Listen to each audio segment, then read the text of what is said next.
మెదక్ జిల్లా రాయనపల్లి ధోని కట్ట మరియు బ్రిడ్జి అంశంపై మాజీ ఎమ్మెల్యే పద్మా దేవేంద్రరెడ్డి చేసిన వ్యాఖ్యలపై కాంగ్రెస్ నాయకులు తీవ్రస్థాయిలో విరుచుకుపడ్డారు. 10 ఏళ్ల బీఆర్ఎస్ పాలనలో జరిగిన విచ్చలవిడి ఇసుక దోపిడీ వల్లే ఈ రోజు రాయనపల్లి బ్రిడ్జి దెబ్బతిందని, అనవసర విమర్శలు మానుకోకపోతే ప్రజలే తగిన బుద్ధి చెప్తారని కాంగ్రెస్ నేతలు హెచ్చరించారు. మెదక్ ఎమ్మెల్యే క్యాంపు కార్యాలయంలో మీడియా సమావేశం నిర్వహించిన పట్టణ కాంగ్రెస్ అధ్యక్షుడు మందుగుల గంగాధర్, మండల అధ్యక్షుడు మార్కం నాగరాజు, సీనియర్ నాయకుడు ఏకరాజు తదితరులు మాట్లాడారు. బీఆర్ఎస్ ప్రభుత్వ హయాంలో కాల్వలు, బ్రిడ్జి పరిసరాల నుంచి వందలాది ట్రాక్టర్లతో ఇసుక తరలించడం వల్లే బ్రిడ్జి కుంగిపోయిందని ఆరోపించారు. 10 సంవత్సరాల అధికారంలో ఉన్నప్పుడు రాయనపల్లి సమస్యలు ఎందుకు గుర్తుకు రాలేదని ప్రశ్నించారు. ప్రస్తుత ఎమ్మెల్యే డాక్టర్ మైనంపల్లి రోహిత్రావు సమస్య తీవ్రతను గుర్తించి 2.31 కోట్ల నిధుల మంజూరుకు చర్యలు తీసుకుంటున్నారని తెలిపారు. ఏడుపాయల, మెదక్ కోట, మెదక్ చర్చి వంటి పర్యాటక ప్రాంతాల అభివృద్ధికి నిధులు కేటాయిస్తూ నియోజకవర్గాన్ని ముందుకు తీసుకెళ్తున్న యువ ఎమ్మెల్యేపై అనుచిత వ్యాఖ్యలు చేయడం తగదని స్పష్టం చేశారు. మీరు నీ భర్త దేవేందర్ రెడ్డి గాని సొసైటీలో కోట్ల రూపాయల కుంభకోణం చేసిన ఘనత మీది. ఏడుపాయల దుర్గమాతను కూడా కుంభకోణం చేసిన ఘనత మీది. ఏ అభివృద్ధి అయినా ఏ చిన్న పని చేసిన కమిషన్లకు కక్కుర్తిపడే చరిత్ర మీది. కానీ ఇసుక దందా మీదే, భూముల దందలు మీయే. ఏ చూసినా మీరు కోట్ల రూపాయల కుంభకోణాలు చేసి ఈరోజు మీ ఉనికి ఎక్కడ పోతుందో, కాన్స్టిట్యూన్సీ అభివృద్ధి పనులు వేగంగా నడుస్తున్నాయి కాబట్టి మీ ఉనికి ఎక్కడ మర్చిపోతారో అని చెప్పేసి ఆగమాగం గావర అవుతున్నాం. అమ్మ, మీకు రాజకీయ సమాధి అయిపోయింది. మీరు ఇక తట్టబుట్ట చదువుకొని వెళ్ళిపోవాల్సిందే. నీకు ఇక్కడ ఎవరు దగ్గర తీసే అది లేదు. ఈ మా అభివృద్ధి పనులను చూసి ఓర్వలేక అడ్డం అవాకులు చవాకులు జరుగుడు జాగ్రత్త అని హెచ్చరిస్తున్నాం. మా ఎమ్మెల్యే గారి మీద మాట్లాడేటప్పుడు మాత్రం తస్మాత్ జాగ్రత్త. చూడు, ఈ రోజు అభివృద్ధి అంటే ఫస్ట్ కళ్ళు కనుక్కొని చూడు, మంచిగా ఊళ్ళో పోయి తిరిగి చూడు అభివృద్ధి ఎట్లా జరుగుతుందో.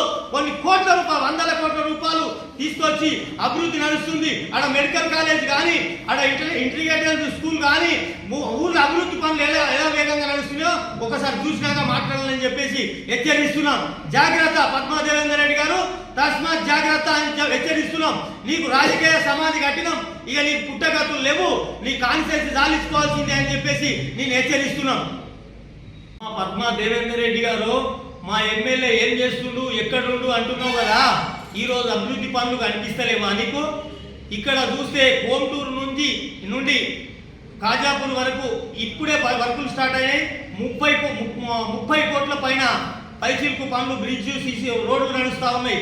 ఏ ఊర్లో చూసినా సీసీ రోడ్లు కానీ, సైడ్ లైన్స్ కానీ, బిల్డింగ్ వర్క్స్ కానీ వందల కోట్ల రూపాయలు తెచ్చి ఈ రోజు గ్రామాలను అభివృద్ధి చేస్తున్న మా ఎమ్మెల్యే గారి మీద నువ్వు నీ ఇష్టం వచ్చినట్టు మాట్లాడుతున్నావు. చూడు, జాగ్రత్త. మీలాగా మా ఎమ్మెల్యే గారికి చేతనైతే లేదు, ఏం చేస్తున్నా అంటున్నావు. చూడు, మీలాగా దోసుకోవడం మాత్రం రాదు మా ఎమ్మెల్యే గారికి. వాస్తవమే, మీ లెక్క దోసుకోవడము, దాచుకోవడం వ్యక్తులు కాదు మా ఎమ్మెల్యే గారు. అంటే ఎంతసేపు కాన్స్టిట్యుయెన్సీ మీద ఎప్పుడు మా అభివృద్ధి మీ పైనే ధ్యాస ఉంటుంది తప్ప మీలాగా ఇసుకల మీదనో, భూముల మీదనో, ఇంకో చిల్లర దండల మీద మా ఎమ్మెల్యేకి అలాంటి చిల్లర బుద్ధులు లేవు. మీరు నీ భర్త దేవేందర్ రెడ్డి కానీ సొసైటీలో కోట్ల రూపాయల కుంభకోణం చేసిన ఘనత మీది. ఏడుపాయల దుర్గమాతను కూడా కుంభకోణం చేసిన ఘనత మీది. ఏ అభివృద్ధి అయినా ఏ చిన్న పని చేసిన కమిషన్లకు కక్కుర్తిపడే చరిత్ర మీది. కానీ ఇసుక దందా మీదే, భూముల దందలు మీయే. ఏ చూసినా మీరు కోట్ల రూపాయల కుంభకోణాలు చేసి ఈరోజు మీ ఉనికి ఎక్కడ పోతుందో, కాన్స్టిట్యూన్సీ అభివృద్ధి పనులు వేగంగా నడుస్తున్నాయి కాబట్టి మీ ఉనికి ఎక్కడ మర్చిపోతారో అని చెప్పేసి ఆగమాగం గావర అవుతున్నాం. అమ్మ, మీకు రాజకీయ సమాధి అయిపోయింది. మీరు ఇక తట్టబుట్ట చదువుకొని వెళ్ళిపోవాల్సిందే. నీకు ఇక్కడ ఎవరు దగ్గర తీసే అది లేదు. ఈ మా అభివృద్ధి పనులను చూసి ఓర్వలేక అడ్డం అవాకులు చవాకులు జరుగుడు జాగ్రత్త అని హెచ్చరిస్తున్నాం. మా ఎమ్మెల్యే గారి మీద మాట్లాడేటప్పుడు మాత్రం తస్మాత్ జాగ్రత్త. చూడు, ఈ రోజు అభివృద్ధి అంటే ఫస్ట్ కళ్ళు కనుక్కొని చూడు, మంచిగా ఊళ్ళో పోయి తిరిగి చూడు అభివృద్ధి ఎట్లా జరుగుతుందో.